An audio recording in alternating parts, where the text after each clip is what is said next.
Welcome back. I am Simran Divedi and you are watching Simran Classes. In this video, we will learn about types of heterotrophic mode of nutrition. So, मैंने पिछले videos में बताया था कि heterotrophic mode of nutrition क्या होता है। तो वैसा मोड ऑफ न्यूट्रिशन जिसमें जो ऑर्गेनिज्म होता है अपना फूड खुद से प्रिपेयर नहीं कर पाता है और वो दूसरे ऑर्गेनिज्म के ऊपर डिपेंड हो जाता है अपने फूड के लिए, क्योंकि वो फोटोसिंथेसिस का प्रोसेस कैरी आउट नहीं कर पाता है। तो इसका डेफिनेशन भी मैंने बताया था कि heterotrophic mode of nutrition is a type of nutrition in which the organism can not carry out the process of photosynthesis and hence it depends upon another organism। तो क्या जो और मैंने ये भी बताया था कि जो हेट्रोट्रॉपिक मोड ऑफ न्यूट्रिशन को जो ऑर्गेनिज्म फॉलो करते हैं उनको कहते हैं हेट्रोट्रॉप्स। क्या आपने कभी सोचा है कि हेट्रोट्रॉपिक मोड ऑफ न्यूट्रिशन के भी टाइप्स हो सकते हैं? तो इस वीडियो में हम उन्हीं टाइप्स के बारे में डिस्कस करने वाले हैं। तो हेट्रोट्रॉपिक मोड ऑफ न्यूट्रिशन के 4 टाइप्स होते हैं। तो उन टाइप्स को मैं पहले लिख देती हूँ।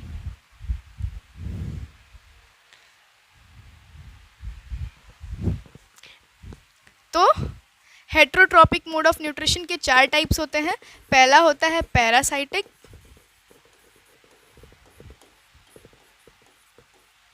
दूसरा होता है सेप्रोफाइटिक,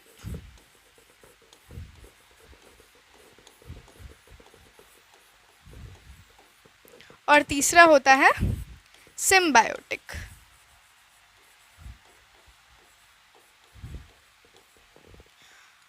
और चौथा होता है इंसेक्टिवोरस।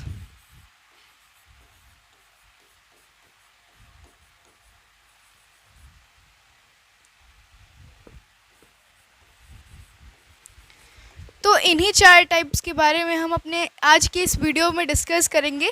तो चलिए देखते हैं। सबसे पहला टाइप पैरासाइट। तो पैरासाइटिक मोड ऑफ न्यूट्रिशन ये एक ऐसा मोड ऑफ न्यूट्रिशन होता है जिसमें जो ऑर्गेनिज्म होता है वो दूसरे ऑर्गेनिज्म के ऊपर ग्रो करता है और अपना न्यूट्रिशन उस ऑर्गेनिज्म से डेराइव करता है। जैसे कि अगर आप मैंगो ट्री देखें तो उसके ऊपर आपने कभी देखा होगा कि येलो कलर का कुछ स्ट्रक्चर ग्रो कर जाता है, या फिर बनियान ट्री पे, पीपल के पेड़ पे, ये सब पेड़ों पे भी येलो स्ट्रक्चर ग्रो कर जाता है। तो हमारे second heterotrophic mode of nutrition था सेप्रोफाइटिक। तो सेप्रोफाइटिक एक ऐसा हेट्रोट्रॉपिक मोड ऑफ न्यूट्रिशन होता है जिसमें जो ऑर्गेनिज्म होता है डेड और डिकेइंग मैटर से अपना न्यूट्रिशन डेराइव करता है। जैसे कि अगर मशरूम को देखें तो जहाँ पे अगर पानी सड़ जाता है या फिर कोई भी चीज़ मर जाता है तो उसके ऊपर देखा होगा कि फंगी ग्रो कर जाता है। उन फंगी में से मशरूम भी एक फंगी ही होता है। तो मतलब कि जो भी कुल मिला के ये है कि जो सेप्रोफाइटिक एनिमल्स होते हैं या फिर जो सेप्रोट्रॉपिक मोड ऑफ न्यूट्रिशन को जो ऑर्गेनिजम्स फॉलो करते हैं वो डेड और डिकेइंग मैटर पे अपना मैटर से अपना न्यूट्रिशन डेराइव करते हैं। जैसे कि सेप्रोफाइटिक, तो it is that heterotropic mode of nutrition in which the organism derives its nutrition by dead and decaying matter। ये एक ऐसा heterotropic mode of nutrition क्या हुआ ये एक ऐसा हेट्रोट्रॉपिक मोड ऑफ न्यूट्रिशन होता है जिसमें जो ऑर्गेनिज्म होता है डेड या डिकेइंग मैटर से अपना न्यूट्रिशन डेराइव करता है। तो it is that heterotrophic mode of nutrition in which the organism derives its nutrition by dead and decaying matter. मतलब कि जो ऑर्गेनिज्म डेड और डिकेइंग मैटर से अपना न्यूट्रिशन डेराइव करता है। इसका एग्जाम्पल हो गया फंगी सच एज मशरूम इसका एक एग्जाम्पल हो गया। इसको हम डायग्राम से देख लेते हैं मशरूम को।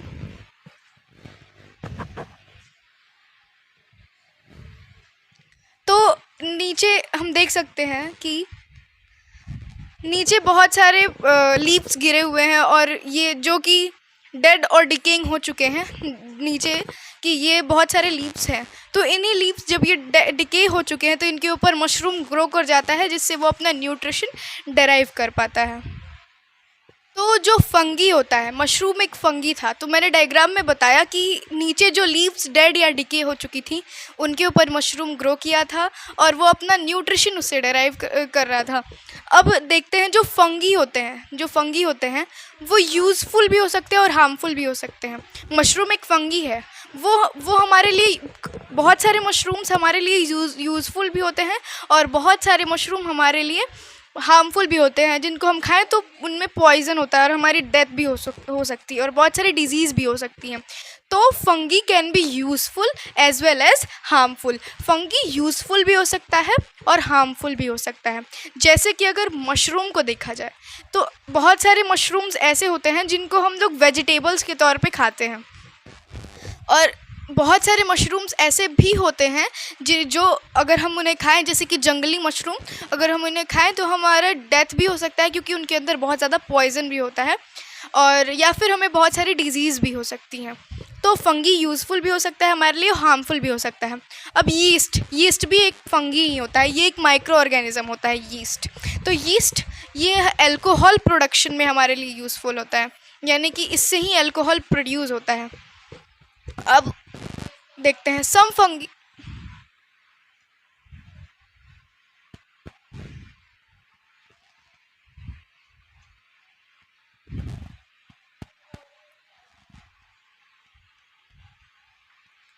कुछ फंगी हमारे लिए यूज़फुल हो सकते हैं। तो अब मैं यूज़फुल फंगी के बारे में बता रही हूँ, जिसमें मैंने ऊपर बताया कि मशरूम और यीस्ट। तो मशरूम हमारे लिए वेजिटेबल्स के तौर पे यूज़ होता है और यीस्ट हमें अल्कोहल प्रोडक्शन में हेल्पफुल होता है। तो फंगी जो होते हैं वो मेडिसिन्स बनाने में भी, यानी कि एंटीबायोटिक्स मेडिसिन्स होते हैं, उनको बनाने में भी यूज़फुल होते हैं। तो पेनिसिलियम जो फंगस मेडिसिन बनाने के लिए यूज़ होता है, उसका नाम है पेनिसिलियम फंगस। तो जो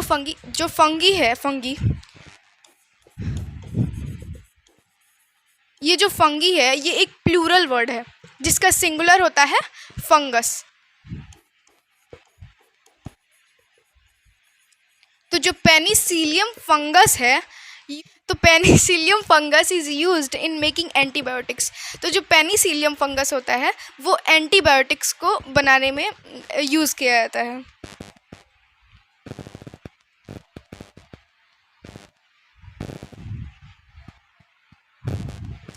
अब फंगी हमारे लिए हार्मफुल भी हो सकता है। तो जो फंगी होते हैं वो हमारी बहुत सारी स्किन डिजीज़ को भी कॉज करते हैं। तो fungi can also cause skin disease such as skin disease. मतलब कि एक एग्जांपल हो गया स्किन डिजीज़, और भी बहुत तरीके से फंगी हमारे लिए यूज़फुल हो सकते हैं। बहुत सारे फंगीज़, जैसे मैंने बताया कि जो मशरूम होता है वो भी एक टाइप का फंगी होता है। तो अगर हम लोग जंगली मशरूम को खाएं तो उनमें बहुत ज़्यादा पॉइज़न होता है, वो हमें डिजीज़ भी कॉज कर सकते हैं, यहाँ तक कि हमारी डेथ भी हो सकती है। तो फंगी, मैंने बताया अभी कि फंगी बहुत मायने में हमारे लिए यूज़फुल भी हो सकते हैं और बहुत मायने में हमारे लिए हार्मफुल भी हो सकते हैं। वीडियो स्टॉप करो, पॉज करो, स्टॉप नहीं। तो जो पेनिसिलियम फंगस जो कि हमें एंटीबायोटिक्स यूज़ होने में पेनिसिलियम फंगस जो कि एंटीबायोटिक्स बनाने में यूज़ होता है, उसका हम डायग्राम देख लेते हैं। तो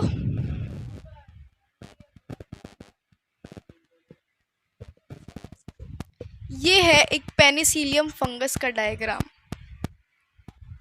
वीडियो पॉज करो। तो हमारा third heterotrophic mode of nutrition था इंसेक्टिवोरस।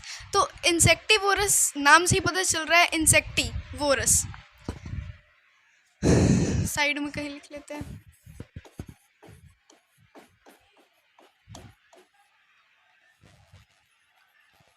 इंसेक्टी मतलब इंसेक्ट, और वोरस मतलब कि खाने वाला। तो वो ऑर्गेनिज्म जो कि इंसेक्ट्स को खाते हैं उनको इंसेक्टिवोरस कहते हैं। तो इंसेक्टिवोरस जनरली प्लांट्स ही होते हैं। तो इंसेक्टिवोरस प्लांट्स के बारे में हम अभी पढ़ेंगे। तो इंसेक्टिवोरस प्लांट्स जो होते हैं वो इंसेक्ट के ऊपर डिपेंड रहते हैं फूड के लिए, हालांकि वो फोटोसिंथेसिस का प्रोसेस कैरी आउट कर पाते हैं। तो देखिए, वो जो है ना, फोटोसिंथेसिस का प्रोसेस कैरी आउट कर पाते हैं, पर वो फोटोसिंथेसिस से जो फूड बनता है वो उनके लिए सफिशिएंट नहीं होता है, क्योंकि वो ऐसे सॉइल में ग्रो करते हैं जहाँ पे नाइट्रोजन बहुत कम होता है। और जो प्लांट्स होते हैं उनके ग्रोथ के लिए नाइट्रोजन बहुत ज़रूरी होता है। वो उसे डायरेक्टली तो नहीं पर इनडायरेक्टली ज़रूर लेते हैं, और वो नाइट्रोजन उनकी ग्रोथ में बहुत आम मतलब बहुत इंपॉर्टेंट रोल प्ले करता है। तो इट ग्रोज ऑन दो soil which do not contain sufficient amount of nitrogen. ये एक ऐसे सॉइल पे उगते हैं जो सफिशिएंट अमाउंट ऑफ नाइट्रोजन मतलब कि राइट अमाउंट, जितना इनकी ग्रोथ के लिए ज़रूरी है उतना अमाउंट ऑफ नाइट्रोजन जिस सॉइल में नहीं होता है, मतलब उस सॉइल में नहीं होता है जिसमें ये ग्रो करते हैं। तो उसी अपने नाइट्रोजन की मतलब रिक्वायरमेंट को फुलफ़िल करने के लिए ये इंसेक्ट्स को खाते हैं। तो इनका एग्जाम्पल हो गया वीनस फ्लाई ट्रैप, सनड्यू, ये दो एग्जाम्पल्स हैं इनके।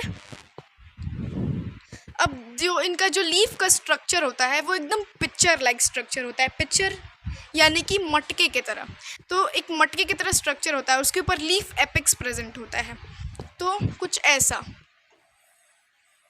स्ट्रक्चर होता है और यहाँ पे लीफ एपेक्स प्रेजेंट होता है और इसमें बहुत सारे हेयर्स होते हैं जो कि इंसेक्ट जब इसमें जाता है तो उसको ट्रैप कर लेते हैं। तो वैसे जो डायग्राम में मैंने बनाया है वो बहुत बड़ा हेयर मतलब बहुत बड़ा बना दिया है, पर वो छोटे छोटे हेयर्स होते हैं। तो ये ऑर्गेनिजम्स को जो इंसेक्ट जाते हैं उनको ट्रैप करने में हेल्प करता है। जब जैसे ही वो घुसते हैं तो ये लीफ एपेक्स जो होता है ऐसे बंद हो जाता है और जब ये बंद हो जाता है तो ये नीचे जाते हैं और यहाँ पर ट्रैप हो जाते हैं, मतलब कि फंस जाते हैं। और फिर डाइजेस्टिव जूस सिक्रेट हो जाता है और वो जो डाइजेस्टिव जूस सिक्रेट होता है वो इनमें जो प्रोटीन होता है उसको छोटे छोटे अमाउंट में तोड़ने का मतलब सिंपलर सब्सटेंस में तोड़ देता है वो जो डाइजेस्टिव जूस होता है। और जो सिंपलर सब्सटेंस में जब प्रोटीन को जब सिंपलर सब्सटेंस में तोड़ता है उसको कहते हैं अमीनो एसिड। तो इनका जो लीव्स होता है वो पिक्चर लाइक स्ट्रक्चर होता है। और here in picture which traps insect, मतलब कि यहाँ पे जो हेयर्स हैं वो इंसेक्ट्स को ट्रैप करने में मतलब कि पकड़ने में हेल्प करते हैं। और फिर उसके बाद डाइजेस्टिव जूस सिक्रीट्स, जो कि उसके बाद जब ट्रैप हो जाता है तो डाइजेस्टिव जूस सिक्रीट हो जाता है और which digest protein present in the body of insects to form simple nitrogen compound amino acid. तो पहले तो जब इंसेक्ट जाता है लीफ एपेक्स बंद हो जाता है, फिर वो वहाँ पे हेयर जो प्रेजेंट होता है उसमें वो ट्रैप हो जाता है और फिर क्या होता है कि डाइजेस्टिव जूस सिक्रीट होता है और फिर जो उनमें जो भी इंसेक्ट्स में जो प्रोटीन होता है वो डाइजेस्टिव जूस सब सिक्रीट होता है। तो जो उनके शरीर में जो प्रोटीन होता है इंसेक्ट्स के शरीर में उसको सिंपल नाइट्रोजन कंपाउंड में वो तोड़ देता है और जो कि होता है अमीनो एसिड। तो जैसे कि मैंने बताया था कि chain of glucose forms carbohydrate, की एक ग्लूकोज का चेन कार्बोहाइड्रेट बनाता है, वैसे ही अमीनो एसिड्स का चेन एक प्रोटीन बनाता है। इसमें एक जो मतलब कि जो एक यूनिट होता है वो कहलाता है मोनोमर और पूरे यूनिट को कहते हैं हम पॉलीमर। तो जो ये मोनोमर होता है वो है अमीनो एसिड और ये पूरे पॉलीमर मतलब कि जब बहुत सारे अमीनो एसिड मिल जाते हैं तो प्रोटीन बनाते हैं। ठीक है, अब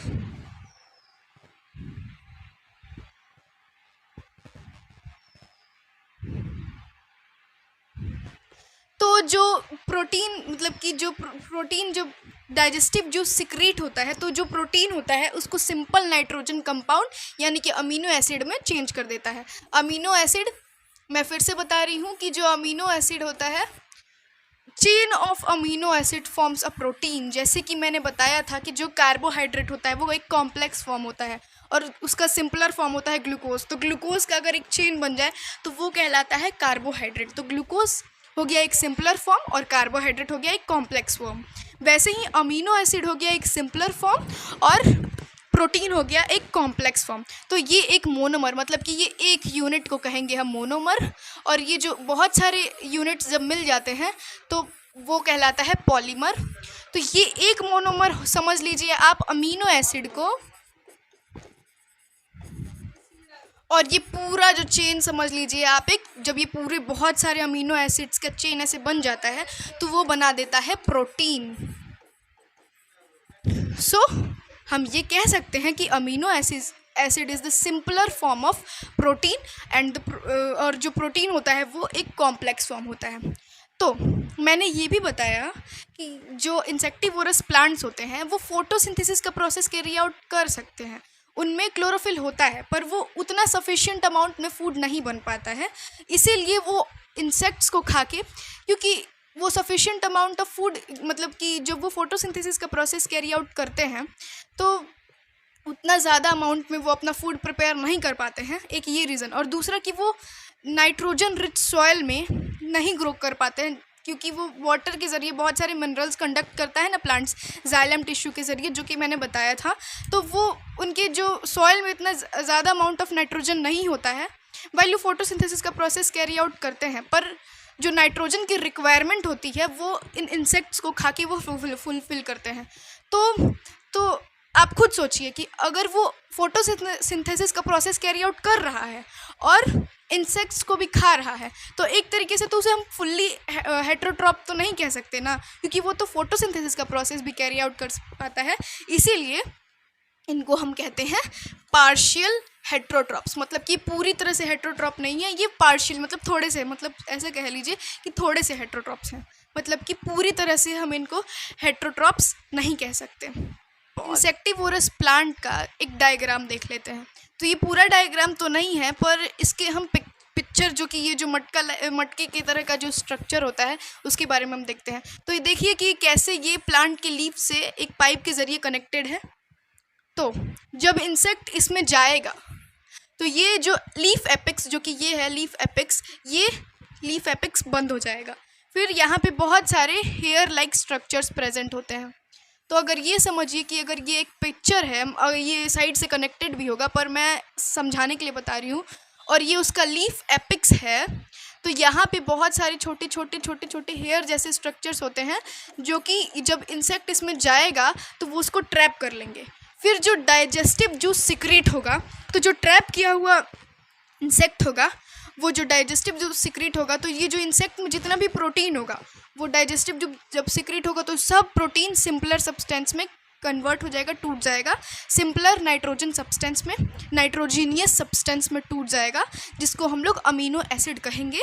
और ये याद रखिएगा कि एक अमीनो एसिड सिंपलर फॉर्म होता है प्रोटीन का। तो एक अमीनो एसिड का चेन्स, बहुत सारे चेन्स जब बन जाते हैं, चेन्स अगर एक साथ जुड़े तो वो प्रोटीन बनाते हैं। तो अब हम पढ़ेंगे हमारा fourth type of heterotrophic mode of nutrition. हमारा चौथा हेट्रोट्रॉपिक मोड ऑफ न्यूट्रिशन था सिम्बायोटिक प्लांट्स के बारे में। तो सिम्बायोटिक एक ऐसा रिलेशनशिप होता है दो ऑर्गेनिजम्स के बीच में। तो इसमें एक दो ऑर्गेनिजम्स के बीच में एक ऐसा रिलेशनशिप होता है जिसमें एक ऑर्गेनिज्म दूसरे ऑर्गेनिज्म को फूड प्रोवाइड करता है और दूसरा ऑर्गेनिज्म पहले वाले ऑर्गेनिज्म को शेल्टर प्रोवाइड करता है।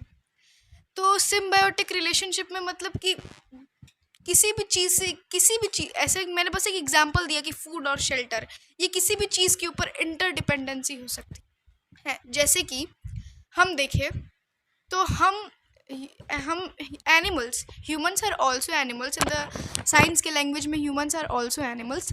तो हम ह्यूमंस और प्लांट्स को देखें तो हम लोग एक दूसरे के ऊपर इंटरडिपेंडेंट है बहुत सारे चीज़ों में। पर मैं एक एग्जांपल देना चाहती हूँ, वो है हमारा मतलब कि ऑक्सीजन और कार्बन डाइऑक्साइड के बीच में। हमें ऑक्सीजन ज़रूरी है, प्लांट्स को कार्बन डाइऑक्साइड ज़रूरी है। हालांकि पीपल के पेड़, बरगद के पेड़ और पीपल के पेड़ को छोड़ के सारे ऑर्गेनिजम्स रात को ऑक्सीजन लेते हैं, पर उन्हें भी ऑक्सीजन कार्बन डाइऑक्साइड दोनों ज़रूरी है, पर ज़्यादातर वो कार्बन डाइऑक्साइड से ही कार्बन डाइऑक्साइड ही लेते हैं। तो हमें ऑक्सीजन ज़रूरी है, उन्हें कार्बन डाइऑक्साइड ज़रूरी है। तो होता क्या है कि फोटोसिंथेसिस प्रोसेस के दौरान प्लांट्स अपने स्टोमेटा के ज़रिए क्या करता है, पहले हम लोग से अपने स्टोमेटा के ज़रिए कार्बन डाइऑक्साइड ले लेता है, और जब उसका फूड प्रिपेयर हो जाता है तो क्या करता है, वो ऑक्सीजन रिलीज़ कर देता है। तो हम लोग ऑक्सीजन इनहेल करते हैं, कार्बन डाइऑक्साइड एक्सहेल कर देते हैं, और प्लांट्स कार्बन डाइऑक्साइड इनहेल करते हैं और ऑक्सीजन एक्सहेल कर देते हैं। तो इस तरीके से हम ह्यूमंस या फिर एनिमल्स और प्लांट्स एक दूसरे से मतलब सिम्बायोटिक रिलेशनशिप को फॉलो करते हैं, कि मतलब एक दूसरे के ऊपर हम लोग इंटरडिपेंडेंट है। तो ये बस मैंने समझने के लिए बता दिया। तो अब देखते हैं सिम्बायोटिक रिलेशनशिप, जो बोर्ड पे लिखा है मैंने डेफिनेशन, उसके बारे में। तो two plants live together and share shelter and nutrients together. दो प्लांट्स रहते हैं एक साथ, एक पहला वाला दूसरे को शेल्टर प्रोवाइड करता है और दूसरा वाला पहले को न्यूट्रिएंट्स प्रोवाइड करता है, मतलब कि फूड प्रोवाइड करता है। तो देखिए कि अगर एक एग्जाम्पल लेते हैं एल्गी और फंगस। तो एल्गी एक ऑटोट्रॉपिक प्लांट है। ऑटोट्रॉपिक प्लांट एल्गी यानी कि काई, जो नीचे कहीं जम जाता है। अब आपने सोचा होगा कि वो ऑटोट्रॉप कैसे, तो क्या आपने कभी ध्यान से देखा है कि एल्गी भी ग्रीन कलर का होता है, और हाँ, उसमें भी क्लोरोफिल प्रेजेंट होता है, और ये फोटोसिंथेसिस का प्रोसेस कैरी आउट कर पाता है, इसीलिए एल्गी को हम ऑटोट्रॉप कहते हैं। और ये जो फंगस होता है, मैंने बताया कि मैं सेप्रोफाइटिक मोड ऑफ न्यूट्रिशन में मैंने बताया था कि जो फंगस होता है वो सेप्रोफाइट होता है। तो ये जो एल्गी है, एक रिलेशनशिप होता है एल्गी और फंगस के बीच में, जिसको हम लोग कहते हैं लाइकेन।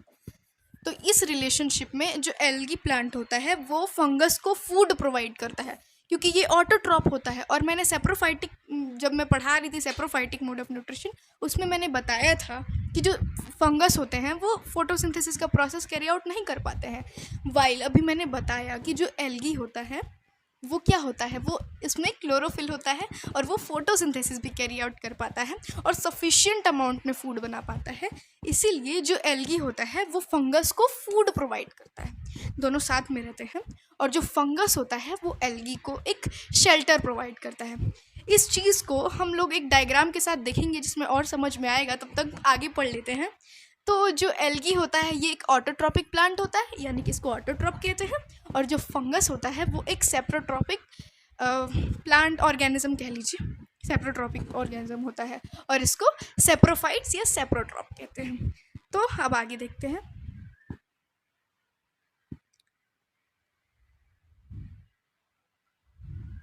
अब interdependence between animals and plants, मैंने ये भी एग्जांपल दिया, इसको भी हम एक तरीके से कह सकते हैं सिम्बायोटिक रिलेशनशिप। तो बताया कि हम ह्यूमंस या फिर एनिमल्स को ऑक्सीजन चाहिए होता है और प्लांट्स को कार्बन डाइऑक्साइड चाहिए होता है, तो हम ऑक्सीजन इनहेल करते हैं और कार्बन डाइऑक्साइड एक्सहेल करते हैं, वाइल जो प्लांट्स होते हैं वो कार्बन डाइऑक्साइड इनहेल करते हैं और ऑक्सीजन एक्सहेल करते हैं। तो अब एक और एग्जाम्पल देख लेते हैं, राइजोबियम बैक्टीरिया, नया वर्ड आया है, और लेग्यूमिनियस प्लांट, और ये भी एक नया वर्ड आया है। तो सबसे पहले बैक्टीरिया से बात पता चल रहा है कि वो एक माइक्रो ऑर्गेनिज्म होगा। बैक्टीरिया बहुत छोटे होते हैं, बहुत सारे बैक्टीरिया हमारे लिए यूज़फुल भी होते हैं और हार्मफुल भी होते हैं। तो ये जो बैक्टीरिया होता है ये प्लांट के लिए बहुत यूज़फुल होता है।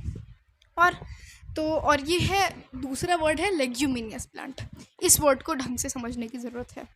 Leguminous plant, leguminous plant P plants को कहते हैं, जैसे कि ग्राम हो गया, पी हो गया, मटर हो गया, चना हो गया, इन सबको लेग्यूमिनियस प्लांट्स कहते हैं।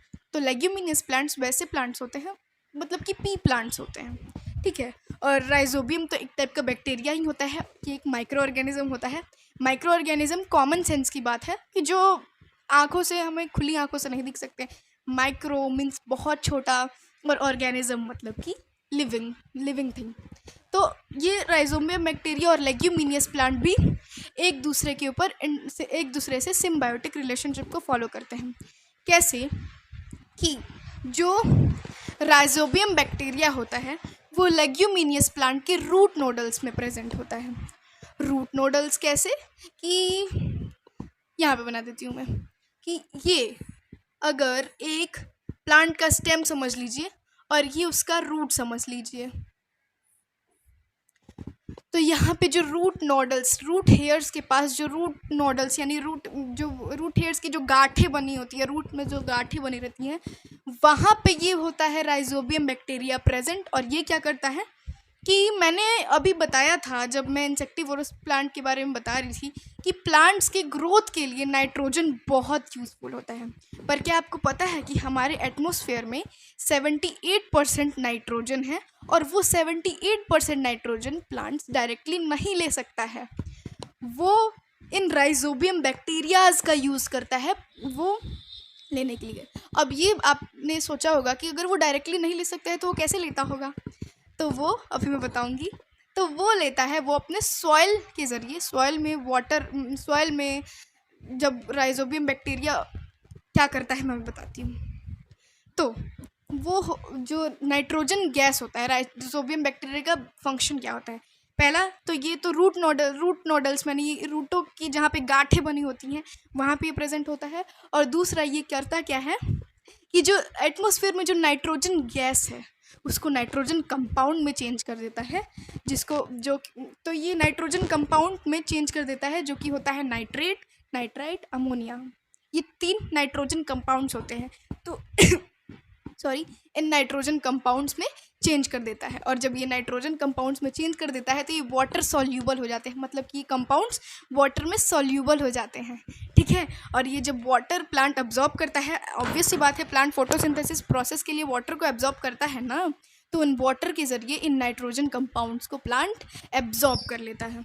और ये जब एब्जॉर्ब करता है तो ये प्लांट के लिए, ये जो नाइट्रोजन कंपाउंड्स होते हैं वो बहुत ग्रोथ और डेवलपमेंट के लिए, उनके शरीर के ग्रोथ के लिए बहुत हेल्पफुल होता है। और फिर ये तो हो गया राइजोबियम बैक्टीरिया का काम कि, और ये तो हो गया कि वो प्लांट को नाइट्रोजन गैस को नाइट्रोजन कंपाउंड में कन्वर्ट कर देता है, और बदले में जो प्लांट होता है, जो लेग्यूमिनियस प्लांट यानी कि जो पी प्लांट होता है, वो राइजोबियम बैक्टीरिया को रहने के लिए शेल्टर देता है। अपने रूट नोडल्स में रहता है तो वो उसको शेल्टर देता है, निवास देता है, ठीक है। अब पढ़ लेते हैं। तो राइजोबियम बैक्टीरिया और लेग्यूमिनियस प्लांट्स के बारे में, हम इनमें जो सिम्बायोटिक रिलेशनशिप जो ये फॉलो करते हैं उसके बारे में। तो Rhizobium can't make its own food and live in root of leguminous plant. तो जो राइजोबियम बैक्टीरिया होता है वो अपना फूड खुद से नहीं बना सकता है, can't make its own food, वो अपना फूड खुद से नहीं बना सकता है, और इसीलिए वो लेग्यूमिनियस प्लांट के रूट नोडल्स में प्रेजेंट होता है। और जैसे कि लेग्यूमिनियस प्लांट के एग्जांपल हो गए ग्राम यानी चना, पी यानी कि मटर, पल्स यानी कि दाल, अब मूंग, अरहर, जो भी दाल हो। अब ये इन सब टाइप के लेग्यूमिनियस प्लांट्स का एग्जांपल, अब इन एग्जांपल से आपको समझ में आ गया होगा कि लेग्यूमिनियस प्लांट्स किसे कहते हैं। अब तो इसका देखते हैं, राइजोबियम बैक्टीरिया का जो फंक्शन मैंने बताया था उसको पढ़ लेते हैं। तो it converts nitrogen gas from air into nitrogen compound.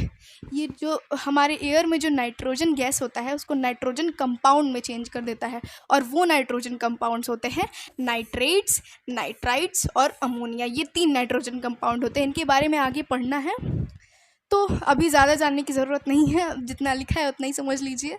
And give them into leguminous plant. तो जो नाइट्रोजन गैस को नाइट्रोजन कंपाउंड में कन्वर्ट कर देता है, और फिर उसके बाद वो लेग्यूमिनियस प्लांट जो होता है अपने रूट के ज़रिए उसको एब्जॉर्ब कर लेता है, और वो उसके ग्रोथ और डेवलपमेंट के लिए बहुत यूज़फुल होता है। फिर अब रिटर्न में क्या देता है, जो लेग्यूमिनियस, पहले तो वो तो उसको फूड रिटर्न में क्या देता है, वो मैं पहले ही लिखा था उसमें कि वो राइजोबियम बैक्टीरिया फूड नहीं बना सकता है। तो रिटर्न में जो राइजोबियम बैक्टीरिया होता है, लेग्यूमिनियस प्लांट होता है, वो राइजोबियम बैक्टीरिया को शेल्टर देता है, और वो उसके रूट से न्यूट्रिशन भी डराइव कर लेता है, ठीक है। तो राइजोबियम बैक्टीरिया का ये फंक्शन हुआ कि नाइट्रोजन गैस को नाइट्रोजन कंपाउंड में चेंज कर देता है, जो कि वाटर सॉल्यूबल, मतलब कि वो वाटर में मिल जाता है, और फिर क्या होता है कि वो प्लांट के रूट्स के द्वारा उस वाटर में जब मिल जाता है तो प्लांट के रूट्स के द्वारा जो जाइलम टिश्यू होता है उसके ज़रिए वो एब्जॉर्ब होके चला जाता है प्लांट के लीव्स तक, जो कि प्लांट के ग्रोथ और डेवलपमेंट के लिए बहुत यूज़फुल होता है। और बदले में जो लेग्यूमिनियस प्लांट होता है वो राइजोबियम बैक्टीरिया को शेल्टर प्रोवाइड करता है, और जो राइजोबियम बैक्टीरिया होता है प्लांट के रूट से न्यूट्रिशन भी ले लेता है। तो अब हम इसको एक, मतलब कि सिम्बायोटिक रिलेशनशिप में जो मैंने लाइकेन बताया उसका हम एक डायग्राम भी देख लेते हैं। तो ये देखिए, ये जो ग्रीन एक प्लांट है, ठीक है, पहले तो ये प्लांट का स्टेम ये सब दिख रहा होगा, ये ब्रांच, इसके ऊपर ये जो ग्रीन मतलब डार्क, मतलब कि जो डार्क ग्रीन स्ट्रक्चर है